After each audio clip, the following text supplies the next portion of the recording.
بسم اللہ الرحمن الرحیم اللہم صل علی محمد وعلی آل محمد کما صلیت علی ابراہیم وعلی آل ابراہیم انک حمید مجید اللہم بارک علی محمد وعلی آل محمد کما بارکت علی ابراہیم وعلی آل ابراہیم انک حمید مجید۔ بسم اللہ الرحمن الرحیم۔ السلام علیکم ورحمۃ اللہ وبرکاتہ۔ مرد مومن کی ثابت قدمی اور اثار۔ بیان کیا جاتا ہے کہ روم کے ایک جنگجو بہادر نے حضرت عمر رضی اللہ تعالی عنہ کے زمانے میں مسلمانوں کی ایک جماعت کو قید کر لیا اور شاہ روم سے بیان کیا کہ مسلمانوں میں ایک شخص نہایت قوی اور محب قسم کا انسان ہے جس کو دیکھ کر بھی خوف معلوم ہوتا ہے۔ یہ سن کر بادشاہ روم نے اس شخص کو دیکھنے کے لیے طلب کیا۔ اس زمانے کے دستور کے مطابق شاہ روم کے سامنے ایک زنجیر لگی ہوئی تھی جس کی وجہ سے باہر آنے والے کو بادشاہ کے سامنے جھک کر آنا پڑتا تھا۔ جب اس مرد مومن نے زنجیر دیکھی اور معلوم ہوا کہ اس کے نیچے سے جھک کر آگے جانا ہوگا تو اس نے بادشاہ کے پاس جانے سے انکار کر دیا۔ تب شاہ روم نے اس زنجیر کو اٹھانے کا حکم دیا کہ وہ شخص اس کے پاس آ سکے جس کو دیکھنا اور اس سے باتیں کرنا منظور تھا۔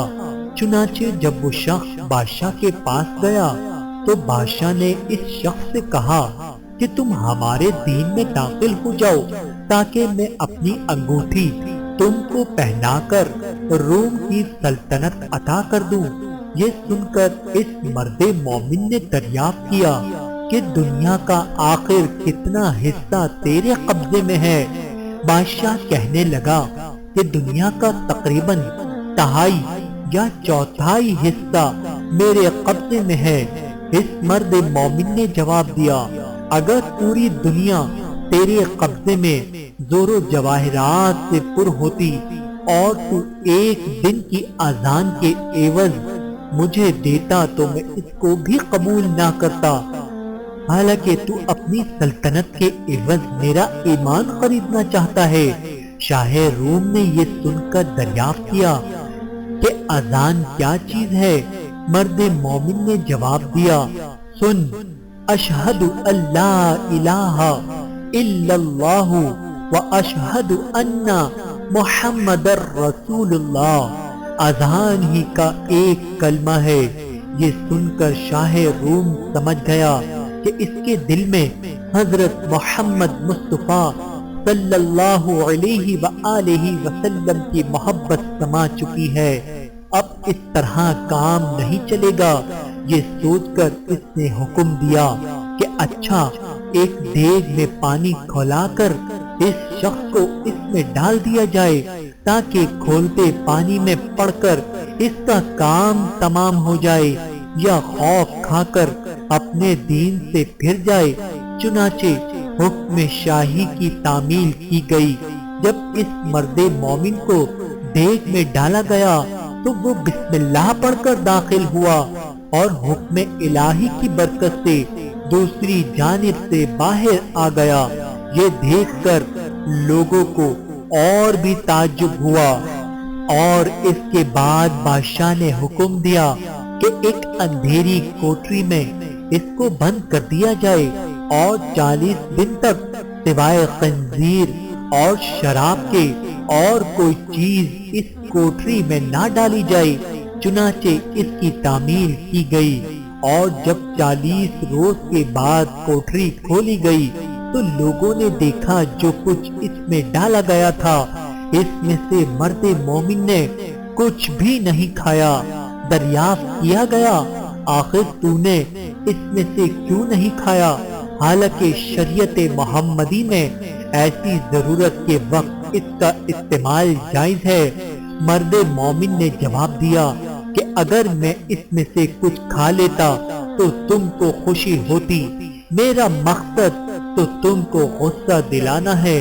پھر بادشاہ اس سے کہنے لگا کہ اچھا، اگر تو مجھے سجدہ کر لے تو میں تجھے اور تیرے ساتھیوں کو چھوڑ دوں گا۔ یہ سن کر مرد مومن نے جواب دیا کہ حضرت محمد مصطفیٰ صلی اللہ علیہ وآلہ وسلم کے دین میں خدا کے سوا کسی کو سجدہ کرنا درست نہیں۔ اس کے بعد شاہ روم نے کہا کہ اچھا میرا ہاتھ چومو تاکہ میں تم کو اور تمہارے ساتھیوں کو رہا کر دوں۔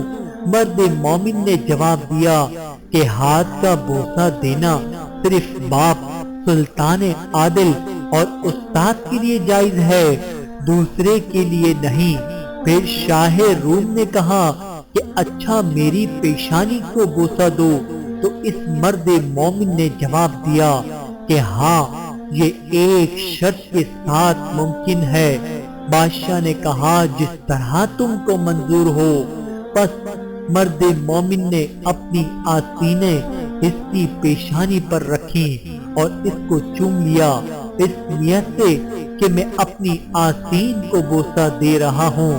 اس کے بعد بادشاہ نے اس مرد مومن کو ماں اس کے ساتھیوں کے بہت کچھ مال و زر دے کر رہا کر دیا، اور حضرت عمر رضی اللہ تعالی عنہ کو خط لکھا کہ اگر یہ شخص ہمارے شہر میں ہمارے دین پر ہوتا تو ہم اس کی پرستش کیا کرتے۔ چنانچہ جب وہ شخص مرد مومن حضرت عمر رضی اللہ تعالی عنہ کی خدمت میں حاضر ہوا تو آپ نے حکم دیا کہ مال سب کا سب اپنے ہی لیے مخصوص نہ کر لو، بلکہ اس میں سے رسول اللہ صلی اللہ علیہ وآلہ وسلم کے شہر کے لوگوں کو بھی شامل کر لو۔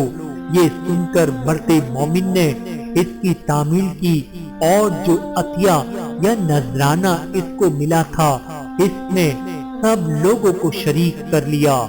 میرے محترم عزیزو، اس واقعے سے ہمیں سبق ملتا ہے کہ سچ ہے جو شخص ایمان و اخلاص کے ساتھ اللہ پر بھروسہ کرتا ہے، اللہ تعالی ہر حال میں اس کی مدد فرماتا ہے۔